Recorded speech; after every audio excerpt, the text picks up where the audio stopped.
মধ্যপ্রাচ্যের আকাশে আবারও আগুনের রেখা, বিস্ফোরণের শব্দে কেঁপে উঠছে তেহরান, আর ওয়াশিংটনে বাজছে সতর্ক ঘণ্টা। যুদ্ধের চতুর্থ দিনেই সামনে এসেছে এক উদ্বেগজনক বার্তা। আর মাত্র 10 দিন এভাবে হামলা চললে যুক্তরাষ্ট্রের গুরুত্বপূর্ণ ক্ষেপণাস্ত্র ভাণ্ডার বিপজ্জনকভাবে কমে যেতে পারে। কাতার ভিত্তিক সংবাদ মাধ্যম আল জাজিরার এক প্রতিবেদনে দাবি করা হয়েছে, মার্কিন প্রতিরক্ষা দপ্তর পেন্টাগন প্রেসিডেন্ট ডোনাল্ড ট্রাম্পকে জানিয়েছে যে দীর্ঘস্থায়ী সংঘাত যুক্তরাষ্ট্রের জন্য বড় ঝুঁকি তৈরি করতে পারে। বিশেষ করে উন্নত মানের ইন্টারসেপ্টর ও নির্ভুল ক্ষেপণাস্ত্রের মজুদ দ্রুত ফুরিয়ে যাওয়ার আশঙ্কা রয়েছে। একই সঙ্গে নতুন করে এসব অস্ত্র উৎপাদন ও সরবরাহ করতে যে বিপুল অর্থ প্রয়োজন হবে, সেটিও বড় চাপ হয়ে দাঁড়াবে। তবে ট্রাম্প সামাজিক যোগাযোগ মাধ্যমে পাল্টা দাবি করেছেন, যুক্তরাষ্ট্রের গোলাবারুদের ভাণ্ডার ভার্চুয়ালি আনলিমিটেড এবং এই মজুদ দিয়েই দীর্ঘদিন যুদ্ধ চালানো সম্ভব। তার এই বক্তব্যের মধ্যেই সামনে এসেছে ভিন্ন চিত্র। বিশ্লেষকদের মতে সবচেয়ে বেশি চাপ পড়তে পারে terminal high altitude area defence third ব্যবস্থার ওপর।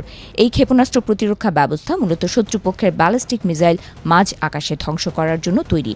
গত বছরের সংঘাতে যুক্তরাষ্ট্র প্রায় 150টি থার্ড ইন্টারসেপ্টর ব্যবহার করেছিল, যা মোট মজুতের প্রায় 25%।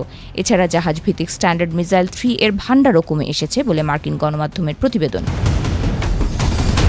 আরেকটি গুরুত্বপূর্ণ অস্ত্র হচ্ছে জয়েন্ট ডিরেক্ট অ্যাটাক মিউনিশন। এগুলো সাধারণ বোমাকে জিপিএস নিয়ন্ত্রিত স্মার্ট বোমায় পরিণত করে।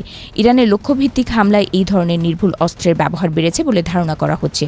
মার্কিন পররাষ্ট্রমন্ত্রী মার্কো রুবিও জানিয়েছেন, ইরান প্রতি মাসে 100টির বেশি ক্ষেপণাস্ত্র তৈরি করতে পারে, অথচ যুক্তরাষ্ট্র ও তার মিত্ররা মাসে মাত্র 6 থেকে 7টি প্রতিরক্ষামূলক ইন্টারসেপ্টর বানাতে সক্ষম। উৎপাদনগত এই বৈষম্য দীর্ঘমেয়াদে বড় কৌশলগত চ্যালেঞ্জ তৈরি করতে পারে।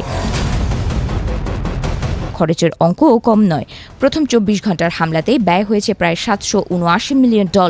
দুটি বিমানবাহী রণতরী স্ট্রাইক গ্রুপ মোতায়েন, আকাশ ও নৌবাহিনীতে সমন্বিত অভিযান, সব মিলিয়ে যুদ্ধের প্রাথমিক প্রস্তুতিতেই কয়েকশো কোটি ডলার খরচ হয়েছে। বিশ্বের বৃহত্তম বিমানবাহী রণতরী ইউএসএস জেরাল্ড আর ফোর্ড পরিচালনাতেই প্রতিদিন গড়ে $6.5 মিলিয়ন ব্যয় হয় বলে তথ্য দিয়েছে center for new American security.